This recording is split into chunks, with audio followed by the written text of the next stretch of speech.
வெட்டி தாண்டவம் ஆடும் இந்த அரண்மனை காவலனானி கணவனை இழந்தால் ஒருத்தி கையில் ஒரு சிலம்புடன் வந்திருக்கிறாள் என்று உன் அரசரிடம் தெரிவி.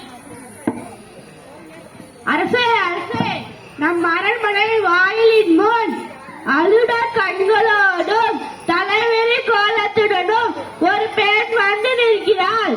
அப்படியா? அந்த பெண்ணிற்கு எந்த துயரமோ கேட்டாயா? கேட்டேன் மன்னவா. அதை பற்றி உங்களிடம் தான் கூற வேண்டும் என்று சொல்கிறார்.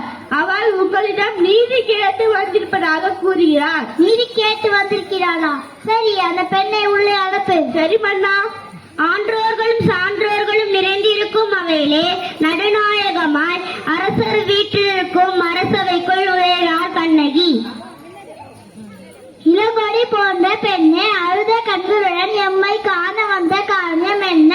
நீ யார்? உனக்கு என்ன வேண்டும்? ஆறாயிரத்து நீதி வழங்கிய மன்னா, என்னையா யார் என்று கேட்கிறாய்? சொல்கிறேன் கேள். உலகம் வியக்கும் மன்னம் ஒரு புறாவிற்காக தன் உடலே தந்த சிபி மன்னனை பற்றி நீ அறிவாயா?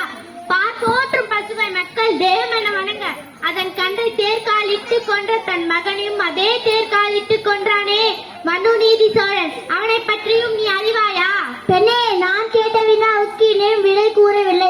அதை விட்டு நீ வேறு எதையோ கூறிக்கொண்டிருக்கிறாயே. இறப்பின் அருமை தெரியாத மன்னா, என் நிலை அறியாமல் தானே இப்படி பேசுகிறான். நான் இதுவரை கூறிய பெருமை மிக்க சோழ மன்னர்கள் வாழ்ந்த புகார் நகரமே எனது ஊர்.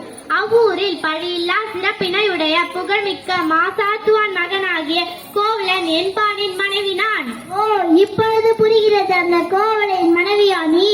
போதும் மன்னா, என் கணவனை இகழ்வதற்கு உனக்கு என்ன தகுதி இருக்கிறது? ஊழ்வினை பயனால் உன் ஊருக்கு வந்து என் கார் சிலம்பை விற்க வந்த என் கணவனை அநியாயமாக கொன்று விட்டாயே, நீ செய்தது தகுமா? பெண்ணே, போது நிறுத்து. கணவனை கொள்வது கொடுகள் என்று அஃது ஏற்புடையது, அஃது அறநேரியுமாகும். இதை அனைவருமே அறிவார்களே, உனக்கு தெரியாதா என்ன? அறநேரி தவறிய மன்னா, தவறிழைத்தவர்களை தண்டித்தல் தகுதியுடைய மன்னனுக்கு ஊறியது என்பதை நானும் அறிவேன். ஆனால் நீ கூறுவது போல என் கணவன் கல்வன் அல்லன். அவனிடம் இருந்த சிலம்பு மரசிக்கூறிய சிலம்பன்று. அதன் நினை சிலம்பு இதோ என்னிடம் உள்ளது. என் கார் சிலம்பின் பரல் மாணிக்க கற்களால் ஆனது. என்னே, நீ சொல்வது உண்மைதானா? உண்மையை நீ அரசிற்குரிய சிலம்பு பரல் முத்துக்களால் ஆனது. ஆண்டோர் நிறைந்த இந்த அவையிலே அனைவருக்கும் உண்மையை உணர்த்துகிறேன். யார் எங்கே? கோவலமை பெற்ற அச்சிலம்பை இங்கு கொண்டு வா.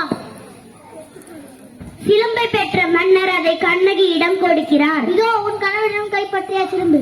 நீதி தவறாதவன் என்று உன்னை கூறிக்கொள்ளும் மன்னனே, ஒரு தவறும் செய்யாத என் கணவனை கொண்டது நரநேரிக்கு இருக்கு. இதோ மேற்பிக்கிறேன், இங்கே பார்.